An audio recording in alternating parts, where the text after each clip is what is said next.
Number 10. Marriage. Poor good women have lost a marriage into war, famine, disease, and disaster. I know some might think initially that this isn't a punishment, but in the cases of the Victorian women, the societal status of being a woman was only seen based off of the ideologies that needed to be pure and clean. Your bodies were seen as temples, and it shouldn't be decorated with jewelry, nor should it be used for physical activities or your own personal pleasures. You couldn't oppose men, and you being wealthy or a spinster was the only exception.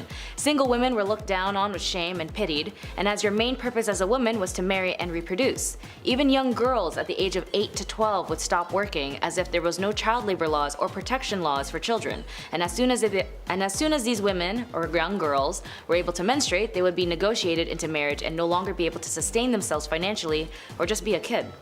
And being a poor married woman wasn't an option, as you had no individual rights under law. Married women were only seen as one with their husband, and the husband would be the manager and entitled to all of your properties, as it was seen more as a business, and you were being micromanaged constantly until death do you part. Number 9. No rights. As I mentioned with marriage, women didn't have any rights, as they were seen primarily as second-class citizens, and if you were a woman of color, my goodness, you were definitely seen less than human. Women who had to be married ended up losing everything they owned, inherited, or earned, and it would belong to their husband. Once a woman married, control of any property she owned as well as any income she received from it passed to her husband. Although he could not dispose of it without her consent, her property, her personal property such as money or earnings or investments, and personal belongings such as jewelry passed absolutely into his control. She could not part with them without his consent, and if you were in a loveless marriage or a harmful one, you couldn't divorce your husband. Divorce wasn't even a concept for women to execute without losing their own amenities, even in the court of law until the 1970s, almost 100 years or so later, after the spark of the women's suffrage movement in the mid-late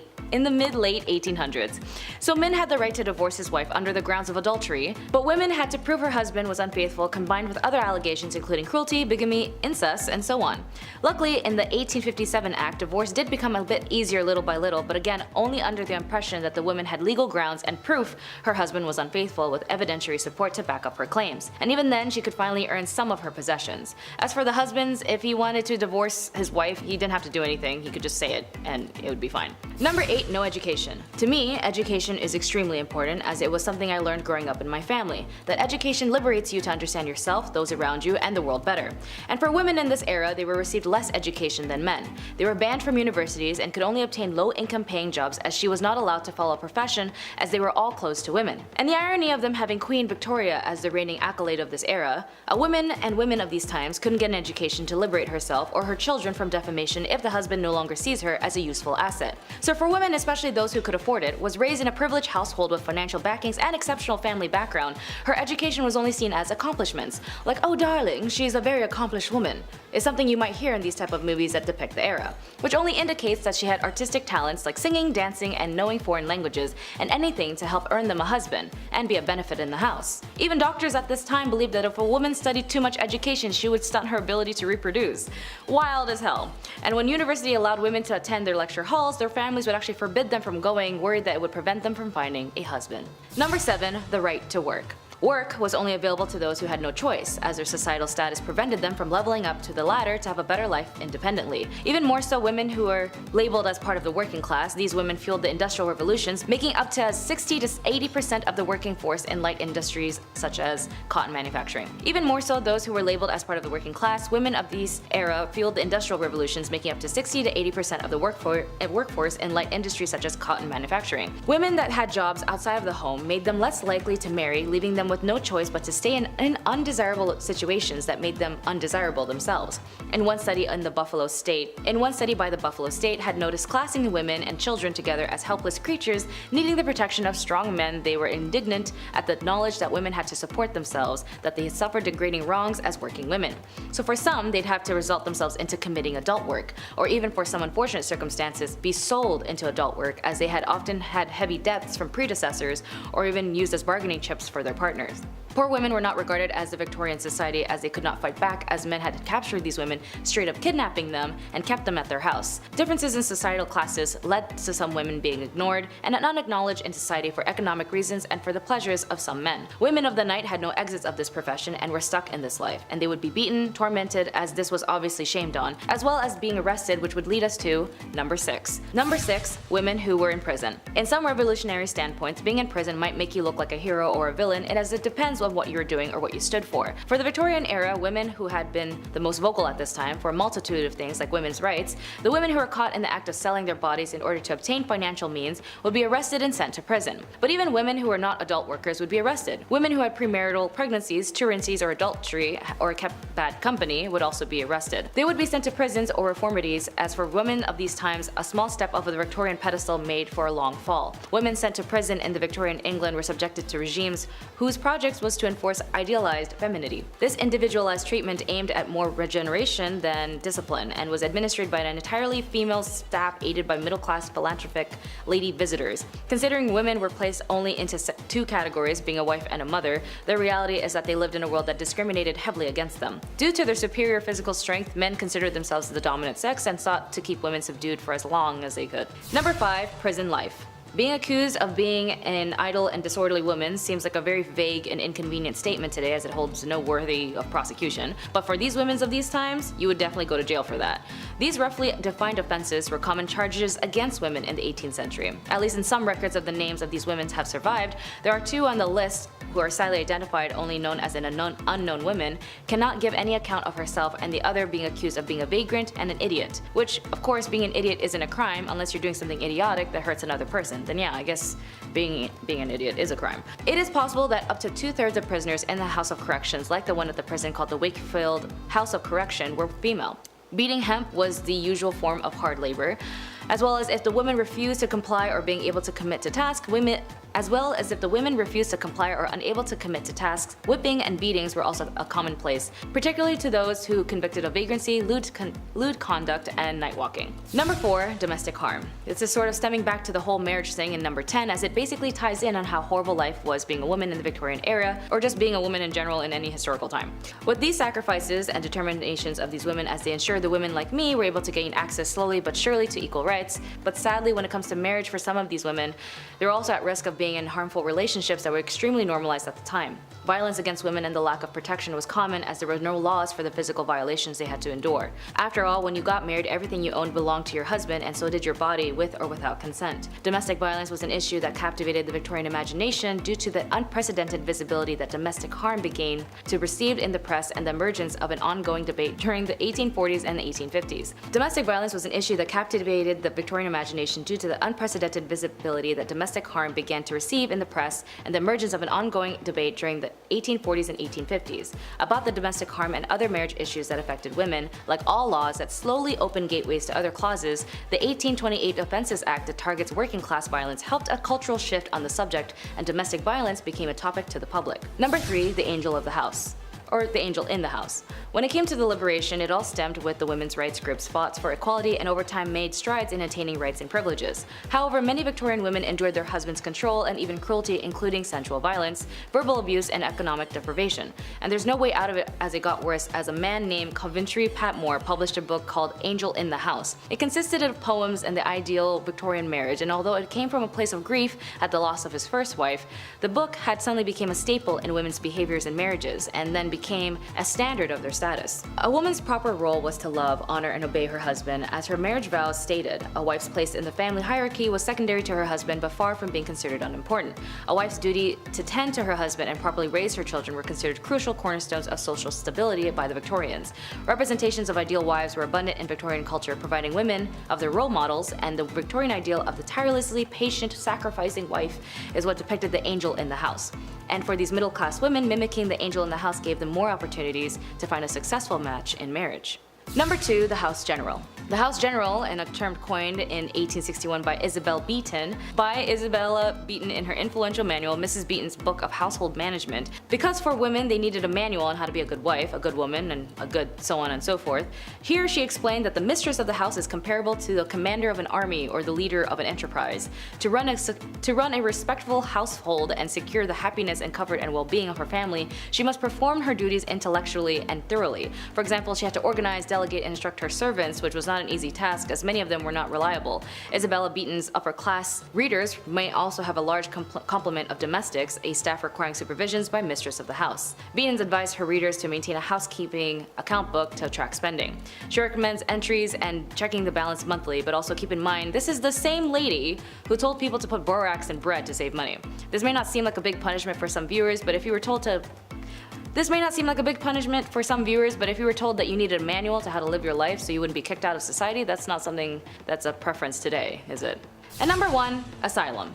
Now, if you're a woman who was out of the realms and just didn't want to be part of society like everyone else, maybe just suffered a series of mental health issues or even just looked ugly, you might find yourself in an asylum. They had such ridiculous reasons to lock up a woman, as I mentioned in the prison section on this list. From being a vagrant, disorderly, or whatever the case was, you'd go to prison, or even more so, to the asylum. For some families, if they just didn't know what to do with you, they just toss you into the asylum for not being complicit. In an investigation by a very passionate and amazing writer named Nellie Bly, she had experienced firsthand on the field of the mistreatments, the devastating conditions, and harm patients had to endure.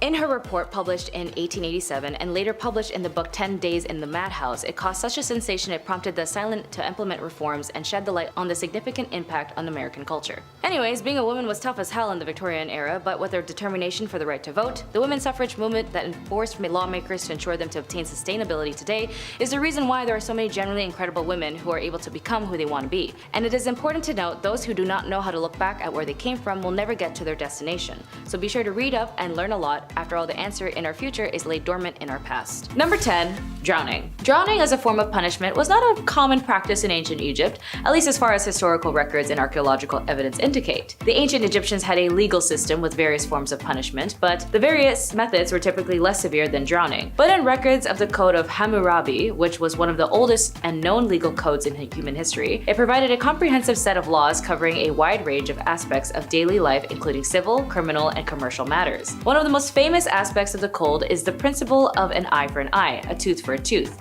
which laid out specific punishments for various offenses. Mentioning drowning if there was adultery with a neighbor's wife, or if you had intimate relations with your daughter-in-law, more or less these punishments would go both ways, but interestingly enough, the laws depended on the person. Number 9. Disinheritance. In ancient Egypt, inheritance and property rights were complex and evolved over time, with some variations depending on the specific period and social status of individuals. Generally, women did have rights to inherit property, but there was significant differences between men and women in terms of inheritance. During the early dynastic periods, women had relatively more rights and they could inherit and own property. However, as the society became more stratified and centralized with the rise of the pharaonic state, inheritance laws became in favor more for males. By the time of the Middle Kingdom, women's rights to property and inheritance were gradually eroded. Property, especially land, was usually passed from father to son. Women could gain property through marriage contracts, dowries, or gifts, which they could then pass on to their children. But if they lose their inheritance, so do their children. Thankfully, there was legitimate ways of structuring a will, making unequal distributions of disinheriting a person so to minimize challenges which do not involve corporal punishment. These include a gift conditional upon the recipient not challenging the will,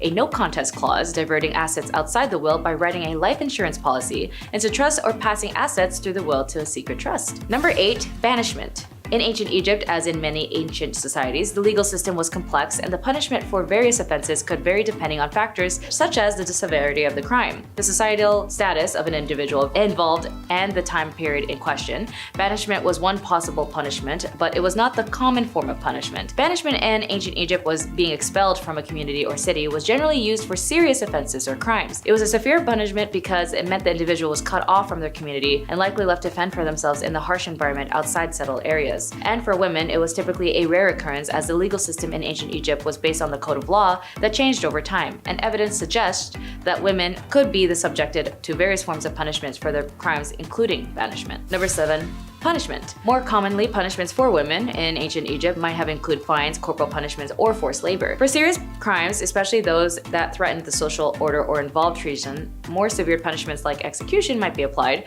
but in some cases for less serious offenses, women might be required to pay fines. These fines could be in the form of money, goods, or livestock. Women, particularly those of lower social status, could be sentenced to perform labor as a form of punishment. This might involve agriculture work, construction, or other forms of manual labor. Depending on the nature of the offense, a woman's property or belongings could be confiscated as a form of punishment. As mentioned earlier, banishment was a possible punishment for serious offenses. Number 6. Beatings. In ancient Egypt, like in many ancient societies, corporal punishment, including beatings, could be a form of punishment for women, particularly for offenses that were considered serious or morally reprehensible according to the prevailing nature and culture and legal norms. It's important to note that the application of punishment varied depending on factors such as societal status and specific time period and the region within ancient Egypt. Corporal punishment such as whipping, beating, or other forms of physical punishment could be administered for various offenses. This might be more common for crimes like theft or adultery. Examples would be like switches, flexible branches, or vines could have been used for beatings. They would be capable of inflicting pain without causing severe injury,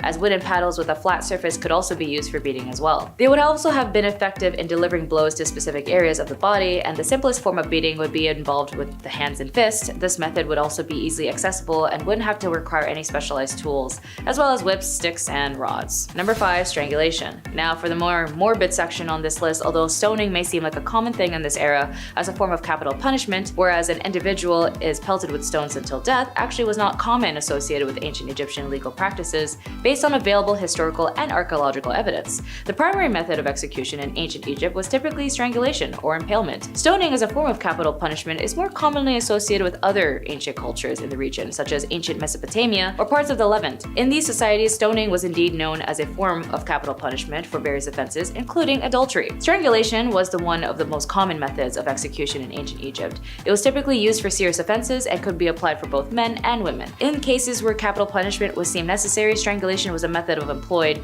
to carry out the sentence. Number 4, lacerations. When it comes to corporal punishments, as I mentioned above, those who do commit adultery might deal with the consistency of beatings or lacerations. Texts speak of thrashing with a wooden stick, give 10 to 20 to 50 to 100 or even 200 times. They also mention branding and mutilation of the nose and ears. Tomb reliefs often show beatings of people, but in most cases these are private coercions of subordinates, not an official penalty. Sometimes the culprits are bound to a pillory. These punishments were all carried out in public and therefore also meant a loss of honor and degradation of the culprits. The results of these measures can be seen on many skeletons, as they are also including cutting off limbs, noses, and other parts of the body as a form of punishment, specifically connected to adultery or if you were married, specifically a married woman. It is a crime deserving of death, as it is easier to commit any other sin after that. The husband had a legal right to punish or forgive his wife or leave the court if the husband accuses the wife with no proof. The punishment of a man was much lighter and the woman of the crime of adultery, as the Egyptians believed that offense falls primarily in the hands of the woman, while the women would be killed as the men would severe just 1,000 blows. Number 3, burning alive. Referring back to the Code of Hammurabi, the code was enlisted under the morals and the laws in ancient Egypt and Babylon. When it came to intimate relationships with your close family, you'd be subjected to many listed punishments, as in dealing with seduction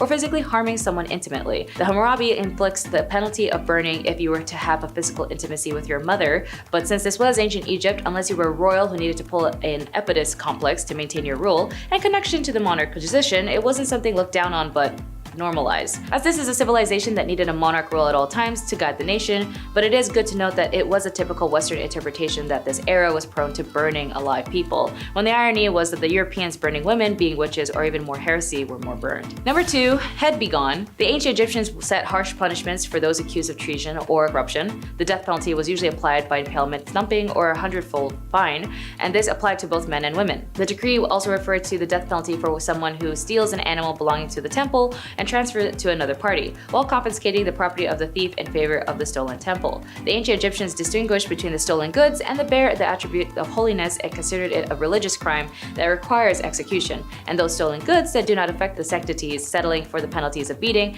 and the fine for the theft 100 times of the value of the stolen items. Number 1, buried alive. Of course, all of these leads to death eventually, as the punishments were drastic, dangerous, violent, and vile. I mean, if you somehow survived the beheading, then what a miracle that would be. But death was only reserved for the extreme measures of punishment for women of these times. As I mentioned, there was very minimal, if not just the common punishment of corporal punishment. The scariest, in my opinion, would be buried alive. In some cases, individuals might be sentenced to be buried alive, although this was likely a very rare extreme form of punishment, most likely only reserved for the ones with extreme cases of crime. It's important to keep in mind that our knowledge of specific cases and punishment in ancient Egypt is limited, as much of what we know is derived from inscriptions, legal texts, and other historical records. Additionally, practices may have varied over time and in different regions of ancient Egypt. The legal systems and punishments evolved over the millennia, so there could be variations in practices depending on the specific period within ancient Egypt history. Violence against women is a human rights violation, potentially touching on the rights to life, to equality, to liberty, and security of persons, to equal protection under the law, to be free from all forms of discrimination and violence, to the highest standard attainable of physical and mental health, to just the favorable conditions to work, as well as the rights to not subjected to and cruel, inhumane, degrading treatment. And although the cruelty and damages to women was abhorrent and tragic, it still lingers in our day, as now 60% of women still don't report crimes due to fear of shame and stigma. But we still need to be safe spaces to those who need reassurance so that they can speak up. We still got a lot of work to do, you know? Punishment number 10 is ash bath. Just saying medieval times doesn't actually mean much. Every empire and kingdom had its own respective medieval time at different times than one another. So, Persia spanned from the 6th century to the 15th century, during which time they concocted some truly heinous punishments for those who did wrong, or at least those who did wrong in the eyes of whatever crazy leader was in charge at the time. Setting the stage for long-suffering death everywhere, Persia introduced such styles as forcing people to drink molten gold, tearing people apart with trees, and drowning them in ash. This punishment was one of the worst deaths you could receive, reserved for the worst criminals and those guilty of high treason or offenses against the gods. And it was horrifying. It consisted of throwing a victim into a 75-foot tower filled with ashes. You'd break a couple of bones, but it was a soft landing. From outside the tower, large hand cranks were spun by a team of men, sending the ashes flying and disrupting the solid pile so that the victim was pushed deeper and deeper down the tower, suffocating on burnt ash until they drowned in it. If you've dipped your toes in the Bible, you may know there's quite a few people that got this sentence in there, such as a corrupt Jewish priest whose family isn't allowed to bury his remains, with a bunch of sassy snaps added. However, the concubines caught planning coups against their leader on several occasions met this fate too.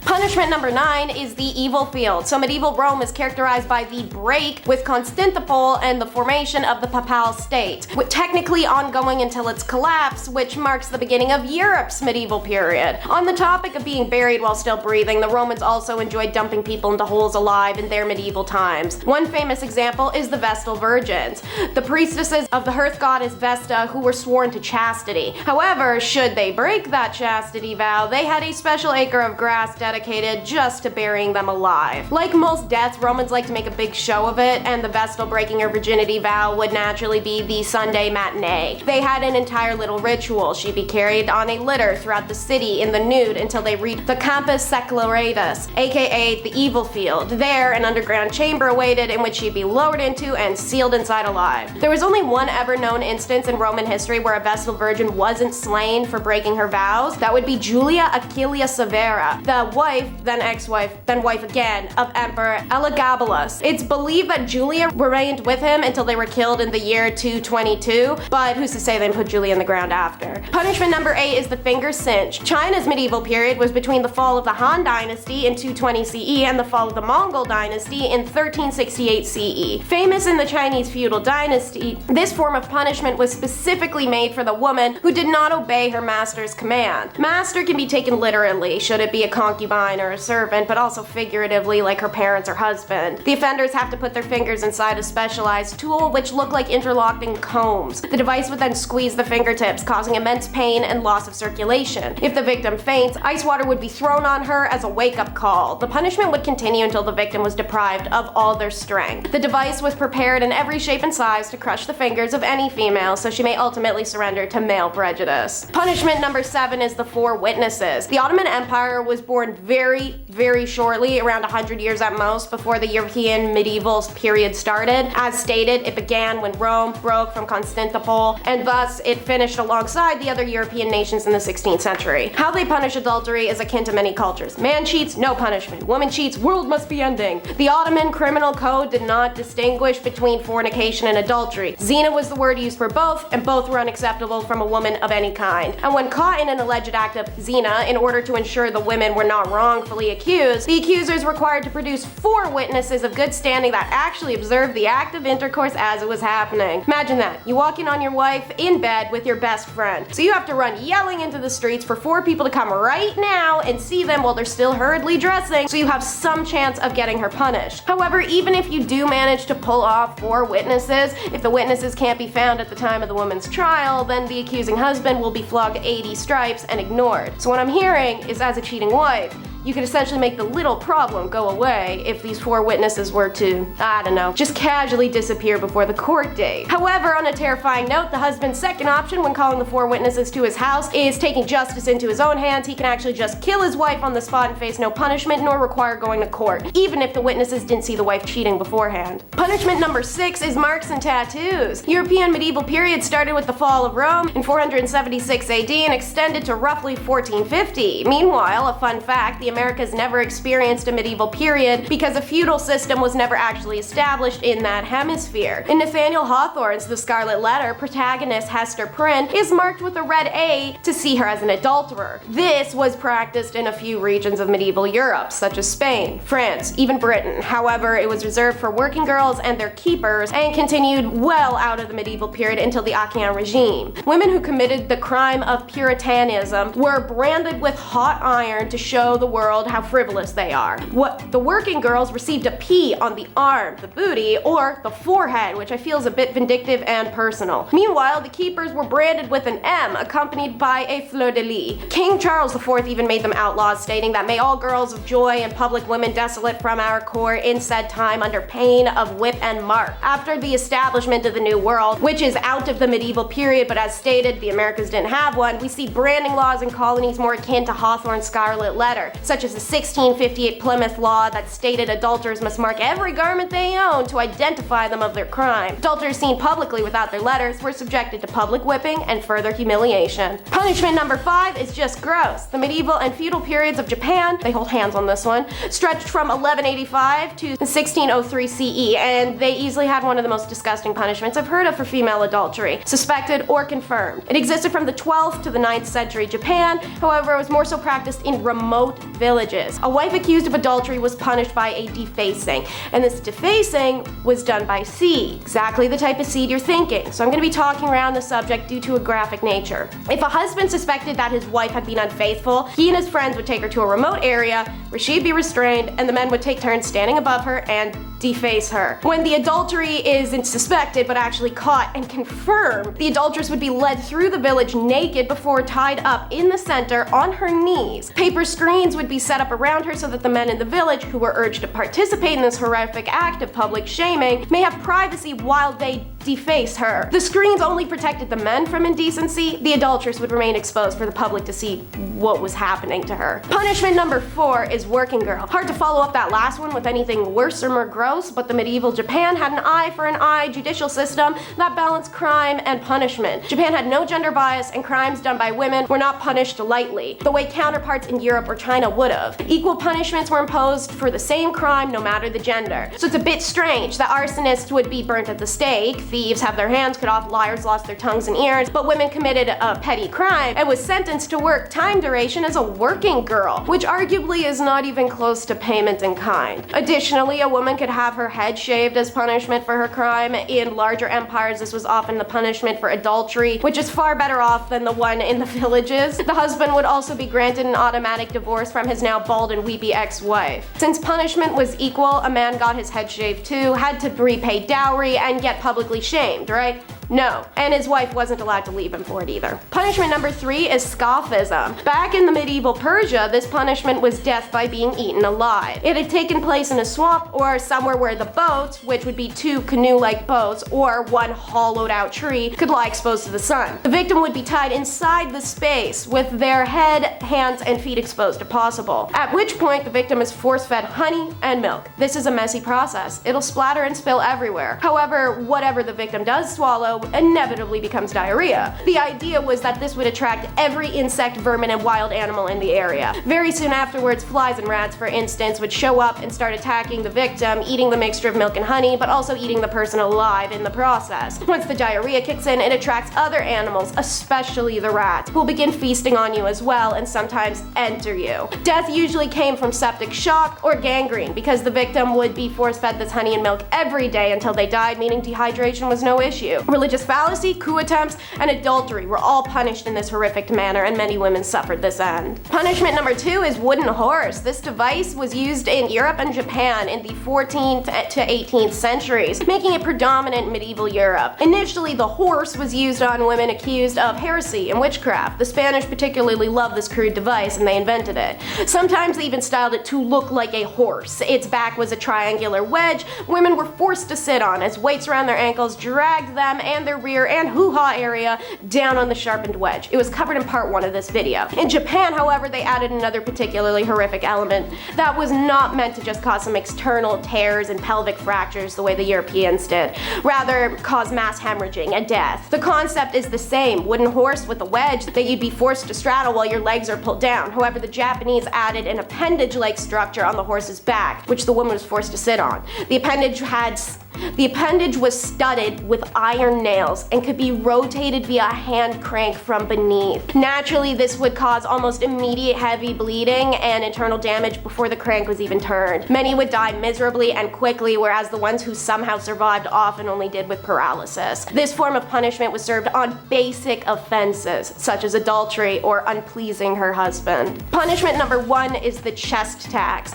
Imagine taxing someone for what's on their chest. Now imagine taxing someone for what's on their chest and for them trying to cover it. Over in India, this was a reality imposed by the king of the erstwhile state of Travancore, one of the 550 princely states that existed in British-ruled India. The chest tax was imposed on lower-class women if they covered their chest in public, and it was to discourage them from doing so. The purpose of this tax was to maintain caste structure, said Dr. Shiva KM, an associate professor of gender ecology. Social customs on clothing were tailored to a person's caste status, which meant that they could be identified by merely how they dressed. The village legend of Nangali is about a woman who supposedly cut off her girls in an effort to protest against the caste-based chest tax. Nangali belonged to the Abhava caste. Her community was required to pay the tax alongside many other lower castes, but villagers say she decided to protest by covering her chest without paying the chest tax. When the tax inspector heard she was refusing to pay the tax, he went to her house to ask her to stop breaking the law. She still refused and instead cut her girls off her chest in protest instead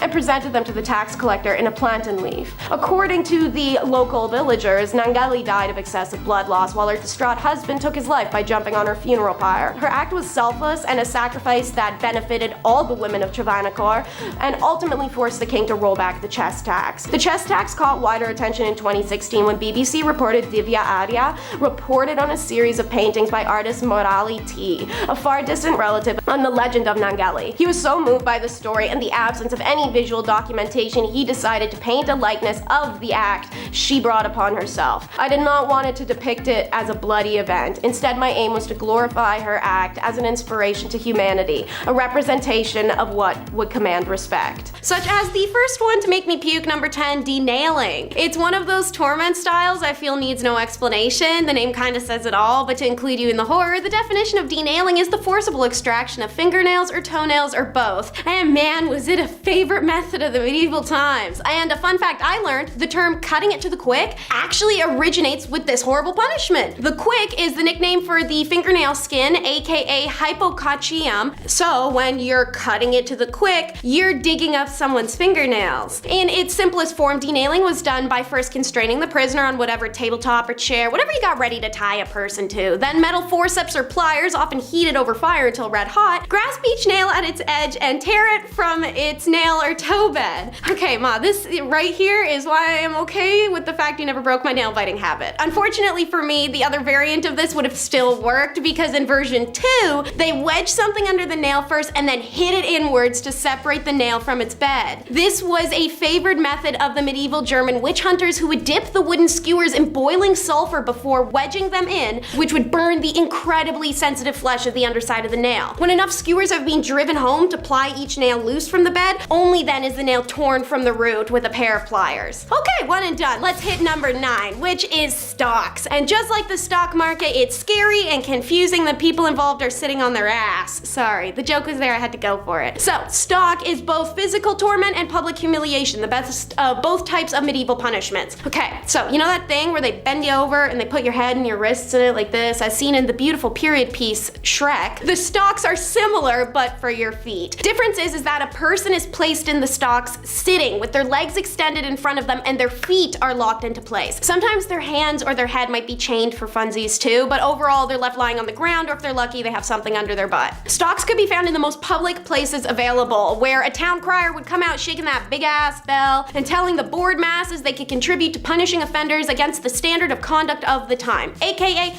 free-for-all. See this defenseless person literally lying on the ground having an existential crisis because all they did was have a pimple that looked kind of like a witch spot and now their feet are in a Lego block? Get some repressed unacknowledged feelings out. Feel free to berate, attack, spit, kick, urinate, defecate, or even violate the man or woman in their immovable state. This was super popular among civil authorities in medieval times and was at its peak use during the Elizabethan England and the Spanish conquistadors, tormenting those in the New World who fought back against Christianization. It was not uncommon for people to be kept in stocks for several days to die of hypothermia or heat stroke. Number 8 is the Catherine wheel, which was named after Saint Catherine of Alexandria, who wasn't ever actually killed on one of these, but the fictitious story stuck and so did the name. So, medieval France and Germany loved this bad boy, which was essentially a giant cartwheel put on a lazy Susan. Folks would be stretched out on it and then tied down, then quite literally became a wheel of fortune, because ideally the dude wielding the massive hammer taking swings at you while you slowly spin in a circle gets dizzy and misses.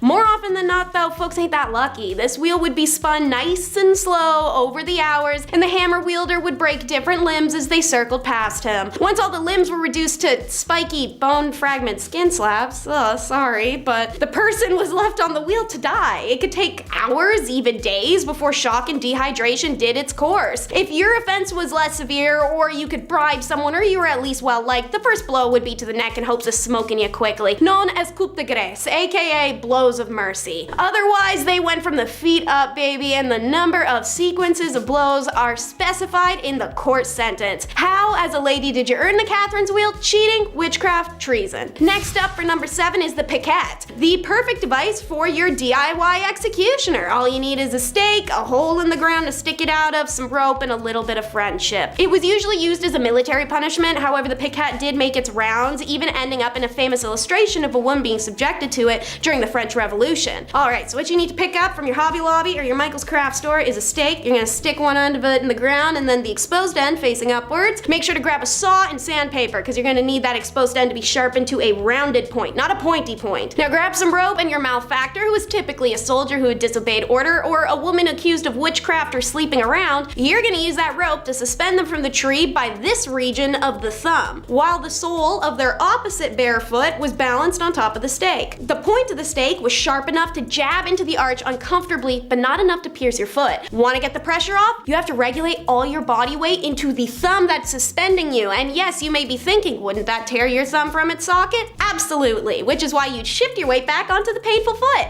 Pretty ingenious methodology, if you ask me. Nobody died, but some people did lose thumbs. Better than your life, though. This is a classic mention on our channel. Number 6 is the shame masks. If they tried to use those on us today, I personally don't think it'd work. The way that pride and ego function in modern days is so different from olden times, but back then, I guess it must have been an efficient humiliation tactic for them to have so many of these horrible masks. That, or people really vibe with the Halloween vibe. These masks, as mentioned, are meant to humiliate, and I guess there's nothing more humiliating than being compared to a pig or a rooster. 2 of their most common designs. Some would have a pig snout, bird beak, devil horns, donkey ears. Bells are sometimes attached to attract the attention to the wearer, or even whistles attached to the mouthpiece, so anytime they breathe, the stupid thing would make a sound like the Tin Man from Wizard of Oz was approaching. Although less vicious than many other torments, they could still be painful and distressing, especially if your sentence is a long one. The mask can make it difficult to eat, drink, sleep, and could attract violence from hostile people or lecherous men. They were used as punishments for various misdemeanors, but usually it was to shut a woman up. Literally. You scolded your husband, that's a serious sin that contravened the Bible's clear instructions for wives to remain subservient, little Well, I was gonna say Barbie dolls, but maybe after the movie, it's Ken's. Number 5 is also used to shut wives and women up. It's the shrews, fiddle, and fife. But I could be wrong. It could be pronounced fife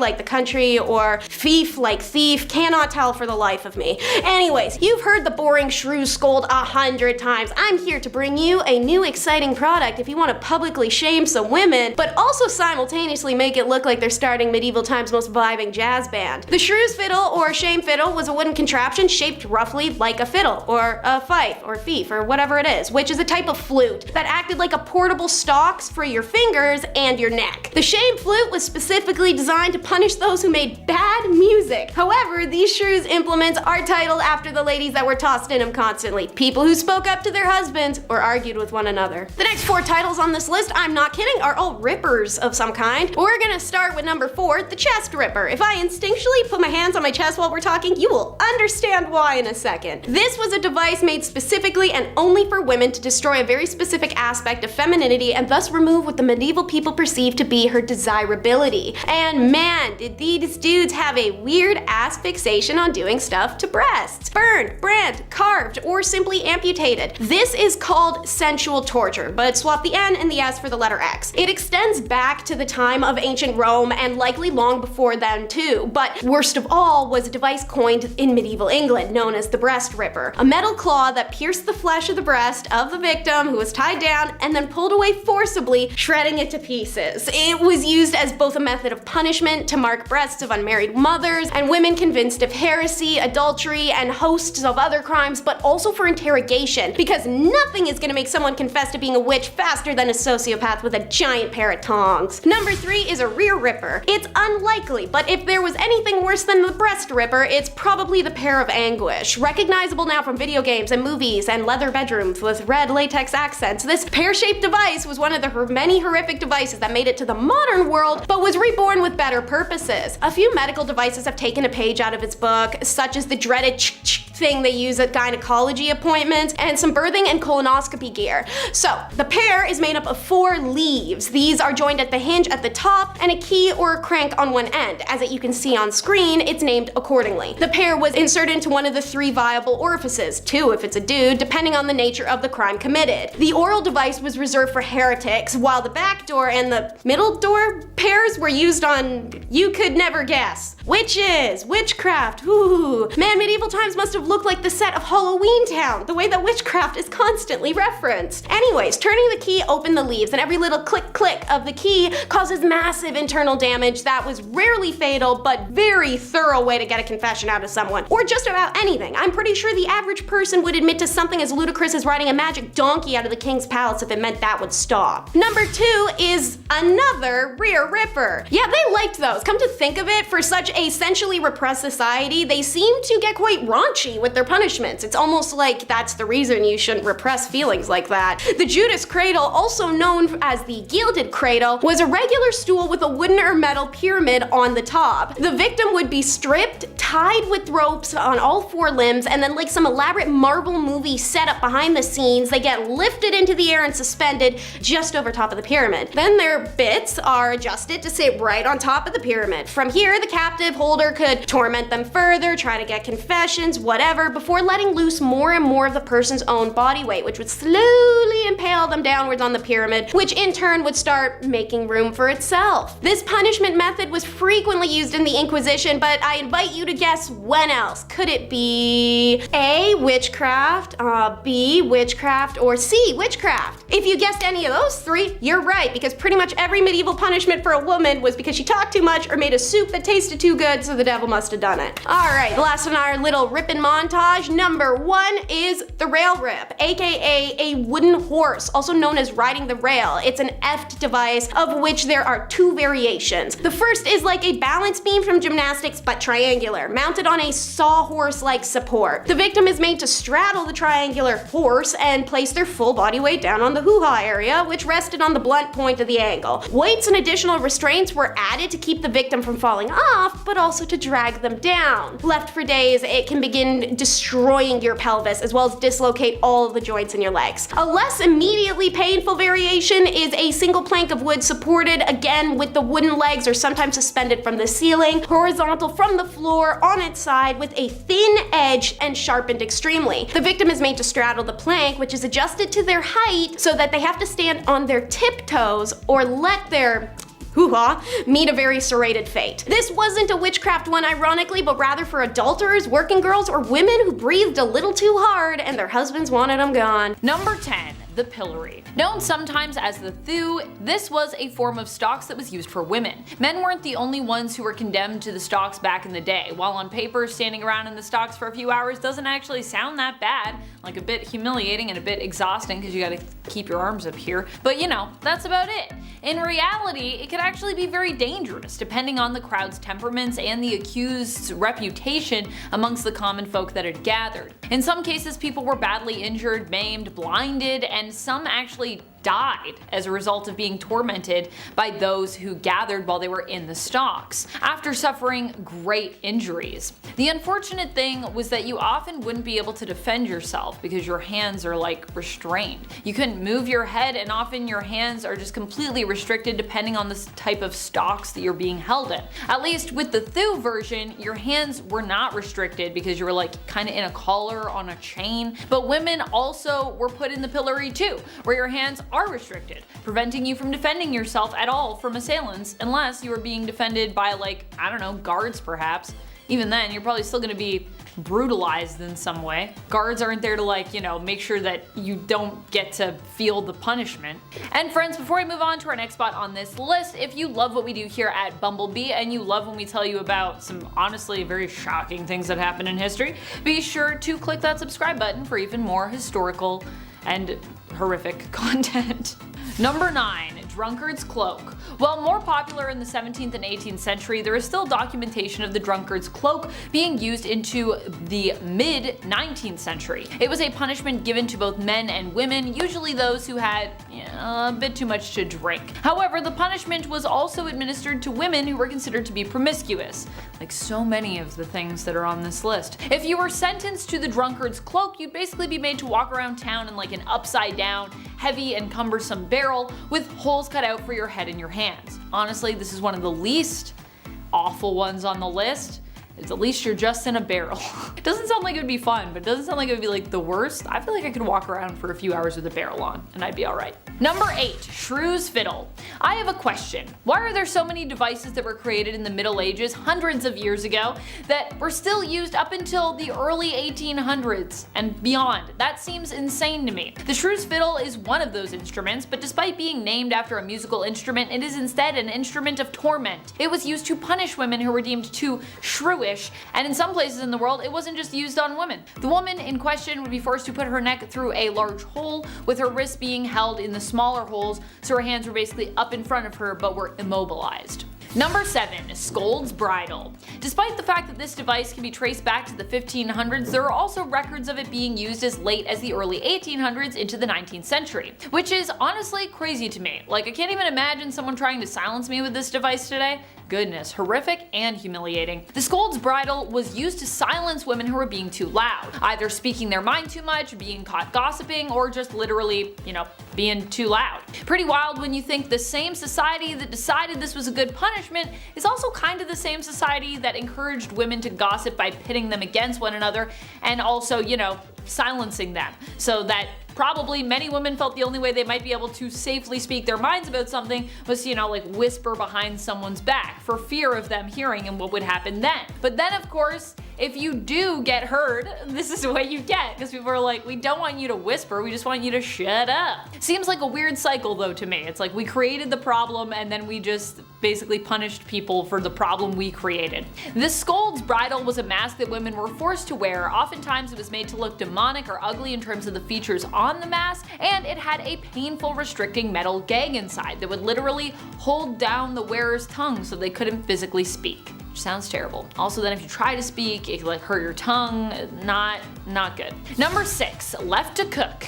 Well, sitting by the fireplace is usually seen as being a pleasant way to pass the time, relaxing and soothing. In fact, I was just listening to some fireplace sounds while I was writing today. It becomes a lot less nice and tranquil if you are literally chained to the spot. While the scold's bridle is admittedly awful, it could actually get worse for women confined by the mask. In addition to that punishment, sometimes they would also be chained to the fireplace, probably by their parents or guardian or their husband, whoever basically would have owned them at that time, until such a time as it was deemed they had learned their lesson.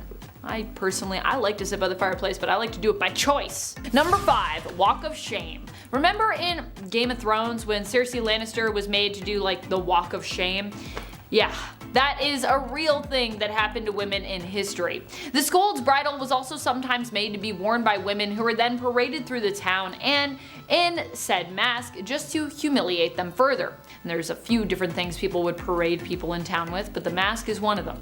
As if just being forced to wear that mask wasn't awful enough. I don't think you need to parade someone around or chain them to a fireplace. I think you can just like leave it at the mask, to be honest. Your point would be made. In fact, I don't even think you need the mask at all. Just don't try to make a point to begin with and then we're all good. How about instead we just let women exist and be heard? Just a thought from a woman who's living in 2023, ye old past. Talking to you, past, back there. Yikes. Number 4, hand clamps. Honestly, this sounds like one of the most horrific and worst things I've heard of. It might not sound bad to people, but I don't know. I just imagined what this would be like and I was like, that's horrifying. This method of torment was popular during the feudal period of China. It was used all the way up till the 19th century. What did it involve? Forcing women to put their hands into a tool that would then squeeze the tip of their finger.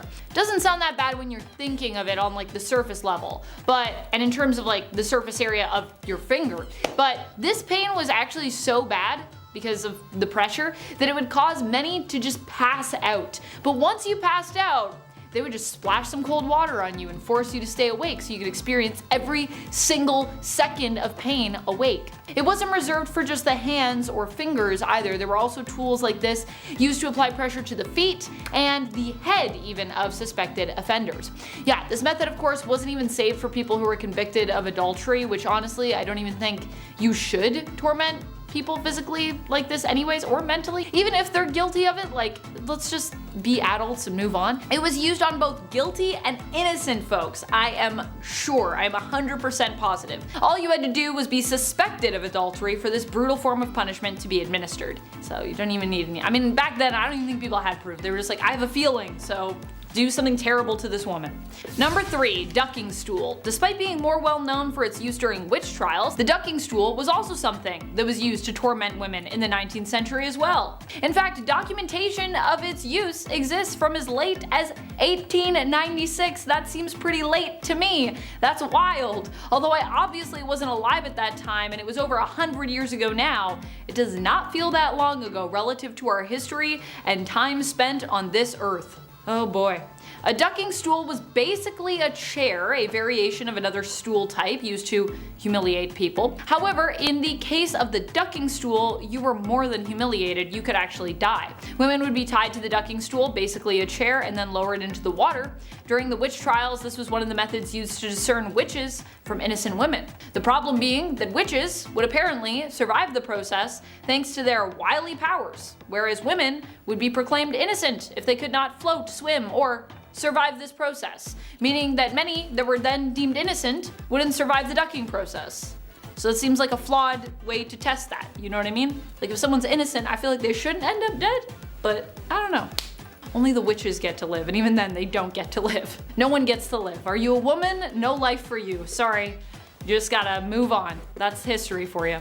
Number 2, foot binding. While not a punishment for any misdeed, foot binding was a cultural practice that has often been tied to sexist ideals for women that were created not necessarily by them, but by like society at large. The idea with foot binding was to break the bones of young girls' feet so that their feet could be shaped into a small and dainty size. From a young age, their feet were broken, bound, and conditioned so that they would be and remain small into adulthood. While no longer something practiced today, today, foot binding is an ancient practice that is believed to have originated somewhere around the 10th century. The decline began though around the mid-19th century. That's 9 centuries of foot binding, after questions were raised about the practice in the 18th century. Number 1. Nose cutting. Probably one of the most brutal punishments out there for suspected adultery or promiscuity is the method of nose and ear cutting. This is when women have their noses and or their ears removed. This is done to disfigure the woman and take away the power of her beauty as punishment for whatever misdeed she's accused of. In many cases, women have been punished in this way without even actually being proven to have done anything that is even deemed wrong by whatever moral code you're subscribing to, by whatever whack moral code you are subscribing to. Some women have even been punished this way simply for defending or protecting themselves or others. Typically, nose cutting is reserved as a punishment for women. It happened not just in the 19th century, but before and even after that as well. Number 10. Thews or stalks. Gossiping now is always seen as a bothersome and terrible construct where rumors are spread and information is sent from one end to the room to the other, when in actuality the original history of gossiping was used as a survival tool since time. However, due to the trickling events that would occur in the 12th century to the 21st century, gossip has been accompanied by the dangerous stigmatization of women. And with that in mind, they would be accompanied with a crime of humiliation for gossiping by being locked up by the neck and left outside at the mercy of the mocking crowd.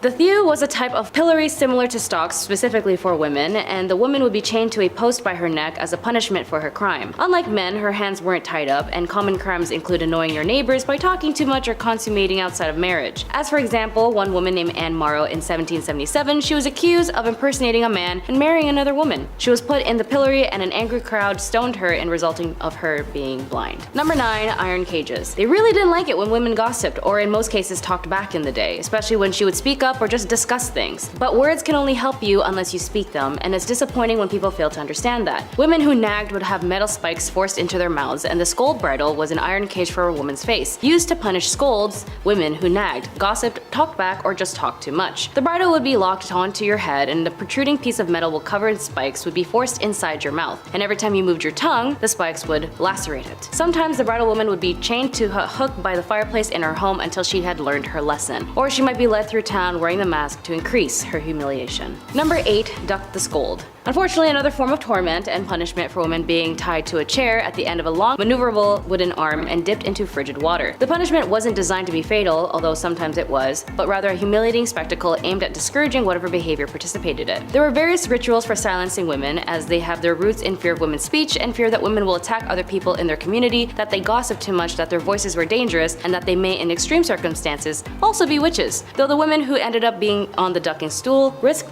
being accused of witchcraft, and the punishment, contrary to popular misconception, wasn't used to determine whether someone was a witch. A separate test, primarily known as the swimming witch, involved throwing a bound victim into a body of water to see if they'd float, a sure sign of guilt in the modern imagination. Subjects who sank were deemed innocent but could still wind up dead if they weren't rescued from the water in time. Few records about the women who were ducked survived. Much more information is available about the ducking stools themselves, their upkeep, about how they were kept into their construction. Number 7. Marking and tattooing. Although in some cultures tattooing isn't seen as a bad thing, but part of their heritage and even a source of pride. But in some cases, they would use it as a means of marking an individual for their shame. Nathaniel Hawthorne, The Scarlet Letter, famously marks its protagonist, Hester Prynne, with a red letter A for adultery for accusations about her behavior circulated. Hawthorne's book is more than fiction, as adulterers were really forced to mark their clothing to identify their crimes. Like Hester Prynne, A or the letters AD as outlined by a Plymouth colony law from 1658, adulterers seen publicly without their letters were subject to public whipping and even further humiliation and social alienation.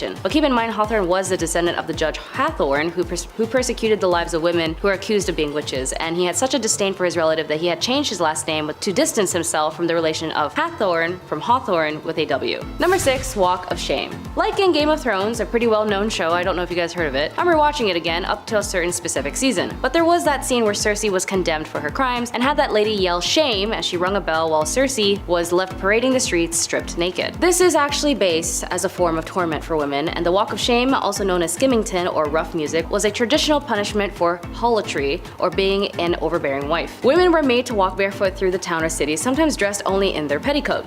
The street was filthy and sharp with rough stones, jeering crowds lined up to stare, and minstrels banging basins and pans would accompany the procession, adding to the woman's humiliation. Sometimes the skimming tins were delivered by the townsfolk rather than the courts, and the accused might be dragged from their bed at night and paraded through the town with the crowd shouting obscene words at her. Unless she was quiet, subdued woman who followed every little thing she was supposed to do, she would be looked down on.